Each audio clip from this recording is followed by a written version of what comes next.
बेटा आज हम बात करेंगे क्लोरोप्लास्ट हरित लवक की।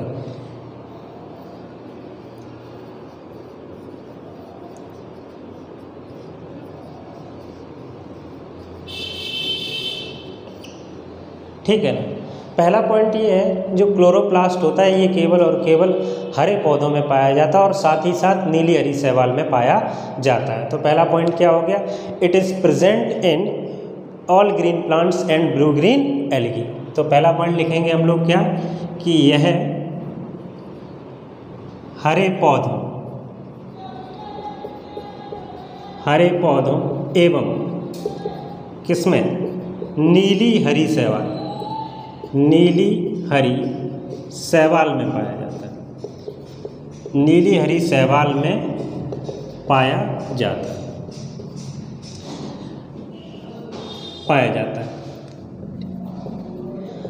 एक्सेप्शनली बात की जाए तो जो, ठीक है ना, क्लोरोप्लास्ट होता है ये एक प्रोटिस्ट में पाया जाता है जिसका नाम होता है यूग्लिना। इसीलिए यूग्लिना को बोला जाता है, ठीक है ना, प्लांट और एनिमल के बीच की संयोजी कड़ी, पादप व जंतु के बीच की संयोजी कड़ी किसे बोलते हैं, यूग्लिना को। क्यों बोलते हैं, क्योंकि जब सनलाइट होती है तो वो, ठीक है ना, फोटोसिंथेसिस द्वारा, प्रकाश संश्लेषण द्वारा अपना भोजन खुद बना लेता है, और जब नहीं होता है प्रकाश तो वो शिकार कर लेता है, हम लोगों की तरह, एनिमल की, जंतुओं की तरह व्यवहार करता है। ठीक है, अगला पॉइंट, ठीक, इसमें होता है क्या है क्लोरोप्लास्ट में भोजन का निर्माण होता है एक मेथड द्वारा, एक क्रिया द्वारा। उस क्रिया को बोलते हैं प्रकाश संश्लेषण।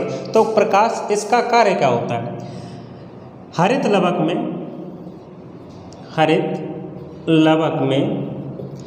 प्रकाश संश्लेषण द्वारा भोजन का निर्माण होता है। भोजन का निर्माण होता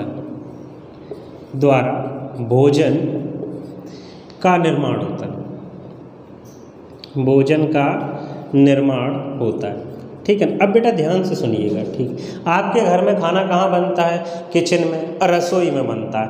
और जो एक सेल होती है, एक कोशिका होती है, उसके अंदर खाना कहाँ बनता है, हरित लवक में बनता है। तो आपका खाना, आपके घर में खाना किचन, रसोई गृह में बनता है, इसका खाना हरित लवक में बनता है। इसलिए सेल का जो रसोई गृह होता है वो हरित लवक कहलाता है। ठीक है ना। इसीलिए पॉइंट को कंटिन्यू करेंगे बेटा, इसीलिए इसे कोशिका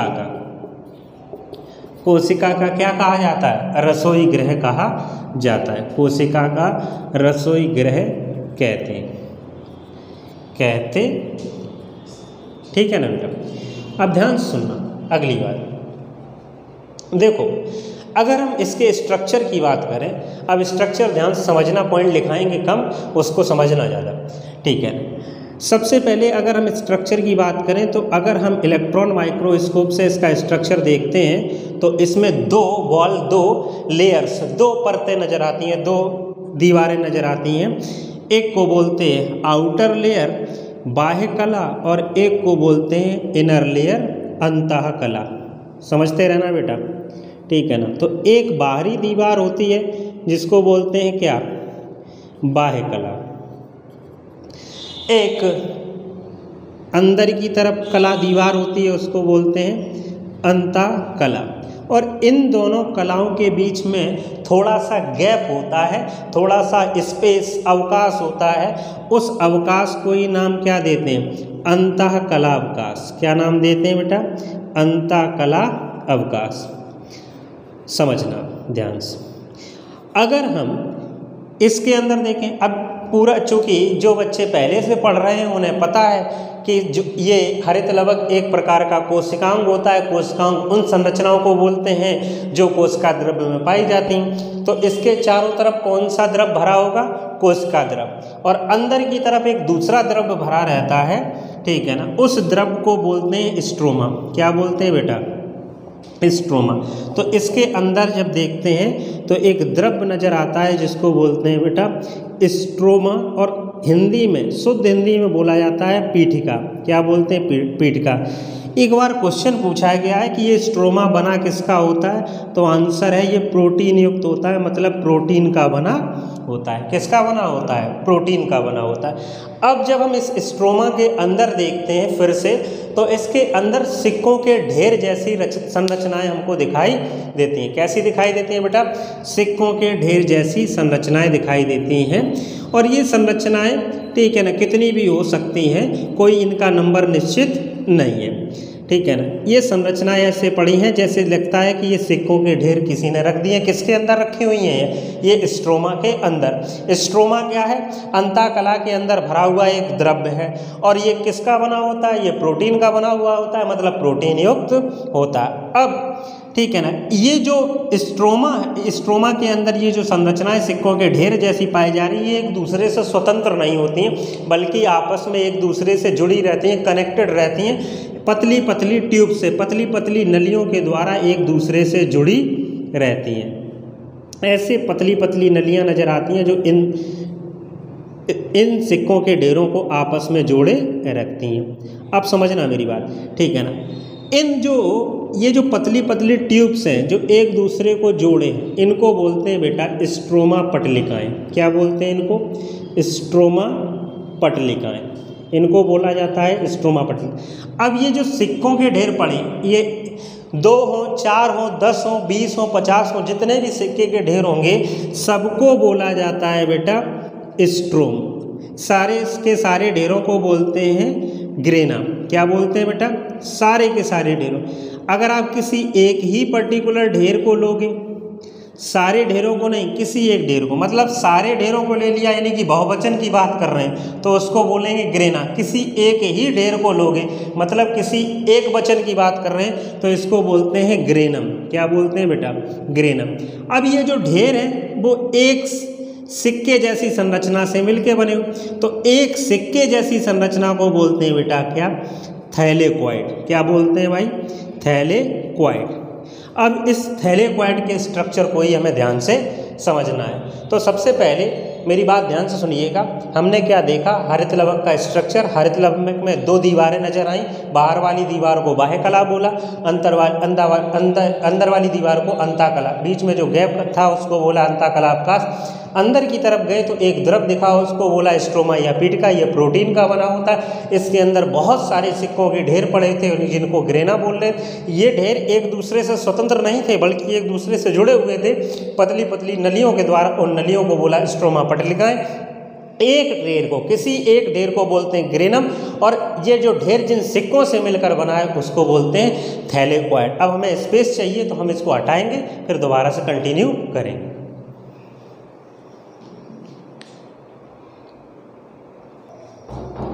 बेटा हम लोगों ने, ठीक है ना, ग्रेनम का स्ट्रक्चर देखा था, ठीक है ना। ग्रेनम का जो स्ट्रक्चर था वो सिक्कों के ढेर जैसे संरचनाओं से मिलकर बना था, और एक सिक्के के ढेर जैसी संरचना को बोलते थे थैलेक्वाइड। ये हमने, ठीक है ना, यहाँ तक हमने पढ़ लिया था। अब हम बात करते हैं आगे की। ये देखो बेटा, ये एक सिक्के का एक सिक्का है, इसको बोल रहे हैं बेटा थैलेक्वाइड। क्या बोल रहे हैं इसको बेटा? थैलेक्वाइड। अब समझना, इस थैलेक्वाइड का स्ट्रक्चर हम जूम करके दिखा रहे हैं आपको, ठीक है ना। जूम करके मतलब बड़ा करके दिखा रहे हैं, ठीक है ना। इसी थैलेक्वाइड का स्ट्रक्चर, तो जब जूम करते हैं तो इस तरह से नज़र आता है। इसमें बेटा थैलेक्वाइड में मेम्ब्रेन कितनी होती है बेटा? मेम्ब्रेन एक ही होती है। ये हम मेम्ब्रेन की मोटाई बना रहे हैं। क्या बना रहे हैं? मोटाई, ठीक है ना, क्योंकि जूम कर रहे हैं तो बड़ा स्ट्रक्चर होगा, और बड़ा होगा तो बड़ा ही दिखेगा, ठीक है। अब देखो, ये हो गई थैलेक्वाइड की कला। दीवार को कला बोला जाता है बेटा। तो ये हो गई थैलेक्वाइड की कला, थैलेक्वाइड कला। और अंदर की तरफ जो खाली जगह है ना बेटा, इसको बोलते हैं गुहा, ठीक। अब समझना, ये जो थैलेक्वाइड की कला है, इस पर 2 स्ट्रक्चर नज़र आते हैं। वो कैसे नज़र आते हैं? देखिएगा, एक ऐसा गोल गोल नज़र आता है, ठीक है ना, और एक ऐसा टेनिस के रैकेट जैसा। चिड़िया बल्ला खेलते हो तो जो बैट होता है, बल्ला होता है, उसकी जैसी संरचना नज़र आती है। अब ध्यान समझना, एक संरचना तो ये गोल गोल नज़र आ रही है इसकी कला में। कहाँ पर? थैलेकॉइड की कला में। और दूसरी नज़र आ रही है टेनिस के रैकेट जैसी, चिड़िया बल्ला के बल्ला जैसी नज़र आ रही है। अब ध्यान से समझना, ठीक है ना। इस संरचना को नाम दिया जाता है जो गोल होती है, इसको बोलते हैं बेटा क्वांटासोम। क्या बोलते हैं? क्वांटासोम। ध्यान से समझना, बहुत क्वेश्चन पूछे जाते हैं। और ये जो संरचना है टेनिस के रैकेट जैसी, इसको बोलते हैं बेटा ऑक्सीसोम। क्या बोलते हैं? ऑक्सीसोम। या फिर F1 F0 कण, ये बोला जाता है। अब ये जो कैविटी होती है इसके अंदर भरा रहता है जल, पानी भरा रहता है। अब समझो ध्यान से, होता क्या है, हमने बोला था हरित लवक का काम होता है प्रकाश की उपस्थिति में प्रकाश संश्लेषण द्वारा भोजन का निर्माण करना। अब ये जो क्वांटासोम है इसके अंदर अलग अलग रंगों के, रंग की हिंदी होती है वर्णक, अलग अलग वर्णकों के यहाँ पर पैकेट भरे होते हैं, ठीक है ना। अलग अलग वर्णकों के पैकेट भरे होते हैं। तो उसमें, ठीक है ना, हरा वर्णक भी हो सकता है, ठीक है ना, हरे वर्णक का पैकेट भी हो सकता है, नारंगी वर्णक का पैकेट भी हो सकता है, और जो आपका, ठीक है, पीला वर्णक होता है उसका भी पैकेट हो सकता है। हरा वर्णक है तो उसके पैकेट को नाम दिया जाता है बेटा क्लोरोफिल। क्या नाम देते हैं? क्लोरोफिल। हरे वर्णक को नाम देते हैं क्लोरोफिल, अंग्रेजी का वर्ड है बेटा, हिंदी में बोलते हैं इसको पर्णहरित। क्या बोलते हैं? पर्णहरित। नारंगी वर्णक होता है उसको बोलते हैं बेटा कैरोटीन। क्या बोलते हैं? कैरोटीन। और जो पीला वर्णक होता है इसका नाम दिया जाता है ज़ैंथोफिल। क्या नाम दिया जाता है? ज़ैंथोफिल। अब एक बात ध्यान से और समझना, ये नारंगी वर्णक है इसको बोलते हैं कैरोटीन, जबकि नारंगी वर्णक और पीले वर्णक यानी कि कैरोटीन और ज़ैंथोफिल दोनों को एक साथ मिलाकर बोलते हैं कैरोटीनॉइड। तो बच्चों को कन्फ्यूज़न रहता है कि वो सोचते कैरोटीन और कैरोटीनॉइड एक ही है। नहीं बेटा, नारंगी वर्णक को कैरोटीनॉइड बोलते हैं और जब नारंगी और पीले वर्णक एक साथ मिल जाते हैं, दोनों एक साथ आ जाते हैं, तो उसको बोलते हैं कैरोटीनॉइड। अब समझिएगा, जो आपका क्लोरोफिल है पर्णहरित है, ठीक है ना, इसमें क्वेश्चन पूछा जाता है कौन सी धातु होती है, तो Mg+2। पेटेंट कर लो, इस क्वेश्चन को बहुत पूछा जाता है। कौन सी धातु होती है? Mg+2 धातु होती है। एक बार ये क्वेश्चन और पूछा गया है आपके यूपी कैट एग्जाम कि अगर क्लोरोफिल को पूरी तरह से जला दें तो हमें क्या प्राप्त होगा, तो Mg+2 धातु ही प्राप्त होगी, क्योंकि धातु का मेल्टिंग पॉइंट क्लोरोफिल के मेल्टिंग पॉइंट मतलब गलनांक से ज़्यादा होगा तो वो जल नहीं पाएगा भाई, हमको मिल जाएगा। समझ रहे हैं कि नहीं? समझ गए? ठीक। अब ध्यान से सुनना, ये जितने भी वर्णक होते हैं इनका काम क्या होता है, सूर्य से आने वाले प्रकाश को ये करते हैं ग्रहण, और सूर्य से आने वाले प्रकाश को ग्रहण करके ये भोजन बनाने में मदद करते हैं। तो एक्चुअल में, वास्तव में प्रकाश संश्लेषण में ये कौन भाग ले रहा है? इस क्वांटासोम में भरे हुए वर्णक। तो क्वेश्चन पूछा जाता है कि प्रकाश संश्लेषण की इकाइयाँ किसे कहते हैं, तो प्रकाश संश्लेषण की इकाइयाँ इस क्वांटासोम को ही कहा जाता है, क्योंकि क्वांटासोम नहीं होगा तो ये वर्णक नहीं होंगे, प्रकाश संश्लेषण भी नहीं होगा। तो दूसरा क्वेश्चन सुनिएगा, तो पूछा जाता है कि प्रकाश संश्लेषण की इकाइयाँ क्या है, तो आंसर है क्वांटासोम। प्रकाश संश्लेषण की इकाई क्या है बेटा? क्वांटासोम। अब ध्यान से सुनना बेटा, यहीं पर एक बात और बहुत इम्पोर्टेंट है।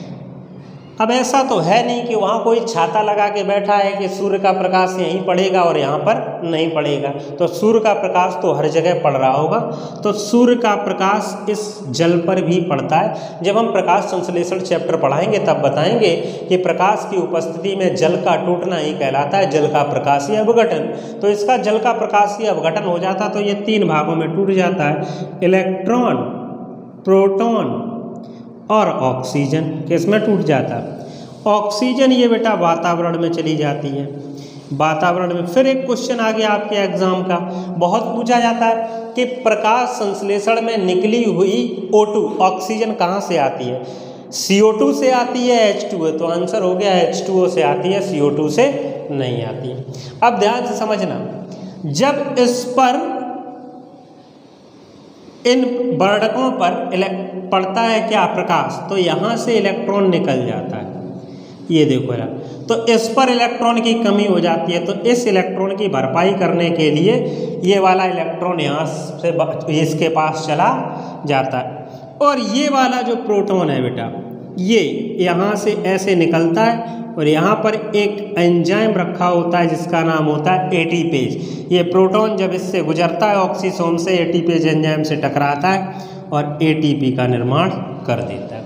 और ये इलेक्ट्रॉन भी घूमते घूमते ऐसे यहाँ निकल के आ जाता है और किसका निर्माण कर देता है? NADPH2 का निर्माण कर देता है। अब मेरी बात ध्यान से सुनना, प्रकाश का इस क्वांटासोम पर पड़ना और इलेक्ट्रॉन का निकलना, और प्रकाश का इस H2O पर पड़ना और इसका टूटकर, ठीक है ना, इसको इलेक्ट्रॉन दे देना और ATP बना देना और इस इलेक्ट्रॉन का घूमकर NADPH2 बना देना। ये जो इलेक्ट्रॉन का घूमना ही है यहाँ से यहाँ और यहाँ से यहाँ, इसको ही बोला जाता है हिल अपक्रिया। ध्यान से समझो, जब हम पढ़ाएंगे आपको प्रकाश संश्लेषण तो बताएंगे, ये बात अभी से दिमाग में डाल लो कि प्रकाश संश्लेषण जो है बेटा वो 2 चरणों में होता है। आपने पढ़ा होगा, एक को बोलते हैं प्रकाश अभिक्रिया। क्या बोलते हैं? प्रकाश अभिक्रिया, या इसी का एक नाम और होता है जिस वैज्ञानिक ने खोजा था, हिल ने खोजा था, उसी के नाम पर इसको हिल अभिक्रिया भी कहा जाता है। क्या कहा जाता है? हिल अपक्रिया। और दूसरी होती है प्रकाशहीन या फिर अंधकार अपक्रिया। कौन सी अपक्रिया बेटा? अंधकार अपक्रिया, या इसी को वैज्ञानिक के नाम पर बोलते हैं बेटा ब्लैकमैन अपक्रिया। क्या बोलते हैं? ब्लैकमैन अपक्रिया। अब समझो, ये हमने कौन सी अपक्रिया बता दी है? ये इलेक्ट्रॉन का यहाँ से निकलकर यहाँ जाना और इस इलेक्ट्रॉन का इस कला पर, थैलेकॉइड की कला पर घूमकर बाहर निकलकर NADPH2 बनाना, ये इलेक्ट्रॉन का घूमना ही है प्रकाश अपक्रिया, हिल अपक्रिया। तो आपसे पूछा जाए बेटा कि प्रकाश अपक्रिया कहाँ चलती है, तो चुपचाप आप आंसर करेंगे कहाँ चलेगी? थैलेकॉइड की कला पर। कहाँ पर चलेगी बेटा? थैलेकॉइड कला पर। अब मान लो यार थैलेकॉइड कला, ये थैलेकॉइड कला ऑप्शन ही नहीं दिया गया है, तो थैलेकॉइड मिलकर क्या बनाते हैं? सिक्कों का ढेर, और ढेर को क्या बोलते हैं? ढेरों को क्या बोलते हैं? ग्रेना। तो आंसर कर देंगे आप ग्रेना। लेकिन अगर दोनों ऑप्शन दिए गए हैं तो थैलेकॉइड कला ज़्यादा सही होगा। समझ गए कि नहीं? अब ये कहाँ चलेगी? अब भैया बताओ, ये सिक्का है, याद करो, ठीक है ना, फटाक से देख लेते हैं। क्या ये सिक्का है और सिक्के के चारों तरफ क्या भरा हुआ था? स्ट्रोमा। तो इधर चारों तरफ क्या भरा होगा? ये एक सिक्का है, सिक्के के चारों तरफ क्या भरा है? स्ट्रोमा। स्ट्रोमा में क्या आ चुका है? ATP और NADPH2। तो यहीं पर चलेगी क्या? अंधकार अपक्रिया। तो ये चलती है बेटा स्ट्रोमा में। कहाँ चलती है? स्ट्रोमा में। इससे क्या बनता है? इसमें क्या क्या बनता है? इसमें बनता है बेटा NADH2, ATP और ऑक्सीजन O2। इसमें क्या बनता है बेटा? यही तो वो अभिक्रिया है जिसमें भोजन का निर्माण होता है। भोजन का निर्माण, और भोजन का निर्माण किसके रूप में होता है? कार्बोहाइड्रेट के रूप में होता है। ये बात 2 पॉइंट इंपॉर्टेंट है प्रकाश संश्लेषण के, याद रखिएगा, ठीक है ना। अब NADPH2 और ATP यहीं पर जो स्ट्रोमा में आया है वो यहीं पर अंधकार अपक्रिया में ख़त्म कर लिया जाएगा और क्या बना दिया जाएगा? भोजन बना दिया जाएगा। समझ रहे हो कि नहीं समझ रहे हो? ठीक है ना। अब ध्यान से सुनना, अगली बात, एक पॉइंट और रह गया है, ठीक है ना, उसके लिए थोड़ी सी जगह में चाहिए फिर से, तो हम इसको अभी हटाएंगे फिर आगे चलेंगे। अब सुनो बेटा, ठीक है ना, कहानी 2 इम्पॉर्टेंट पॉइंट हैं, बहुत ज़बरदस्त हैं, उसको ध्यान से सुनना, ठीक है। अब बच्चे से क्वेश्चन ये पूछा जाता है कि एटीपी का फॉर्मेशन कहाँ होता है, तो तुरंत छूटते ही आंसर दे देता है कि माइटोकॉन्ड्रिया में, क्योंकि उसको मालूम है, उसके दिमाग में भरा हुआ है कि माइटोकॉन्ड्रिया को पावर हाउस बोलते हैं और पावर क्या होती है, एटीपी, एनर्जी, ठीक है ना। तो आज की डेट से याद रखिएगा जो एटीपी का फॉर्मेशन है वो क्लोरोप्लास्ट हरित लवक में भी होता है और माइटोकॉन्ड्रिया में। अभी बना के दिखाया था कि नहीं, ठीक है। चलिए आगे, अगला पॉइंट ये है कि जो हरित लवक होता है उसके पास खुद का डीएनए होता है। क्या होता है? खुद का। जैसे ये स्ट्रक्चर तो आपको क्लियर हो चुका था, ध्यान से समझो, यहीं पर भरा हुआ है ये स्ट्रोमा। अब इसके पास यहीं पर, ठीक है, ऐसे ऐसे खुद का डीएनए भी पड़ा होता है। ये क्या है? डीएनए। और ये जो डीएनए होता है एक ही होता है, एक होता है गोलाकार, गोल होता है देखने में, गोलाकार होता है, तथा दोहरी श्रृंखला वाला होता है, दोहरी श्रृंखला वाला। अब यहीं से समझते चलना बेटा, बहुत ज़बरदस्त मन। और साथ ही साथ यहाँ पर राइबोसोम के कण भी पाए जाते हैं। तो ये क्या है? अब राइबोसोम दो प्रकार के, 70S और 80S। तो ये वाले कौन से हैं बेटा? आप बोलेंगे 80S, नहीं, आंसर गलत है। आप बोलेंगे यूकैरियोट की बात कर रहे हो, हाँ यूकैरियोट की बात कर रहे हैं। यूकैरियोट में 70S और 80S दोनों पाए जाते हैं। तो हरित लवक और माइटोकॉन्ड्रिया वो जगह है जहाँ पर राइबोसोम तो होते हैं लेकिन वो 70S होते हैं, 80S नहीं होते, 80S। अब ध्यान से सुनना मेरी बात, इन दोनों चीज़ों का पाया जाना, क्या, ठीक है ना, डीएनए इसके पास पाया जा रहा है ऐसे। अब देखो डीएनए के अंदर, डीएनए का एक छोटा टुकड़ा कहलाता है जीन, और जीन ही लक्षणों को निर्धारित करता है। बाकी जितने भी सेल ऑर्गेनेल है, जितने भी कोशिकांग हैं, उनका जो आदेश आता है काम करने का, वो क्या क्रिया करेंगे, कौन सी गतिविधि करेंगे, इसका जो आदेश आता है वो केंद्रक से आता है, क्योंकि केंद्रक के पास ही डीएनए होता है। लेकिन क्लोरोप्लास्ट यानी कि हरित लवक और माइटोकॉन्ड्रिया दो ऐसे सेल ऑर्गेनेल हैं इनके पास खुद का डीएनए होता है। ये केंद्रक से कभी भी आदेश नहीं लेते, अपना काम खुद कर लेते हैं। तो ऐसे कोशिकांगों को जिनके पास खुद का डीएनए होता है उनको बोला जाता है बेटा अर्ध स्वायत्त कोशिकांग। क्या बोलते हैं उनको बेटा? अर्ध स्वायत्त कोशिकांग। तो ये क्वेश्चन बहुत ज़बरदस्त पूछा जाता है, अर्ध स्वायत्त कोशिकांग कौन है? हरित लवक और माइटोकॉन्ड्रिया। क्यों है? क्योंकि इनके पास खुद का डीएनए होता है, इन्हें किसी दूसरे के डीएनए से लेना देना नहीं होता। अब राइबोसोम के बारे में भी एक क्वेश्चन। अच्छा, ऐसी संरचनाएं जो कहाँ पाई जाती हैं? जो पाई जाती हैं किसके अंदर? कोशिका द्रव्य के अंदर, उनको बोलते हैं कोशिकांग। तो भाई राइबोसोम भी कोशिका द्रव्य में मिलता है तो ये भी कोशिकांग है, और हरित लवक भी कोशिका द्रव्य में मिलता है, ये भी कोशिकांग। लेकिन यहाँ पर एक जबरदस्त बात है, वो देखो कि ये तो एक हरित लवक तो एक कोशिकांग है ही, लेकिन उसके अंदर राइबोसोम रखा है। तो क्वेश्चन पूछा जाता है कोशिकांग के भीतर कोशिकांग, तो आंसर है राइबोसोम, क्योंकि हरित लवक एक कोशिकांग है, उसके अंदर दूसरा कोशिकांग कौन है? राइबोसोम। तो इसीलिए इसको राइबोसोम को बोला जाता है बेटा कोशिकांग के भीतर कोशिकांग। कोशिकांग के भीतर कोशिकांग, क्योंकि एक कोशिकांग के अंदर दूसरा कोशिकांग उपस्थित है, ठीक है ना। हरित लवक के अंदर राइबोसोम उपस्थित है, इसलिए इसको बोला जाता है। और राइबोसोम का 70S होना और डीएनए एक गोलाकार तथा दोहरी श्रृंखला का होना, ये दोनों लक्षण होते हैं किसके? प्रोकैरियोटिक कोशिका के।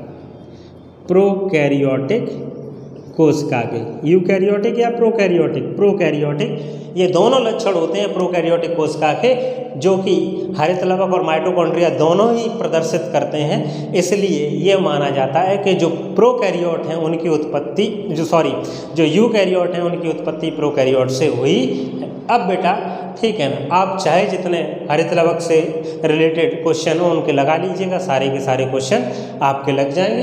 अब नेक्स्ट टर्न पर हम लोग बात करेंगे माइटोकॉन्ड्रिया की।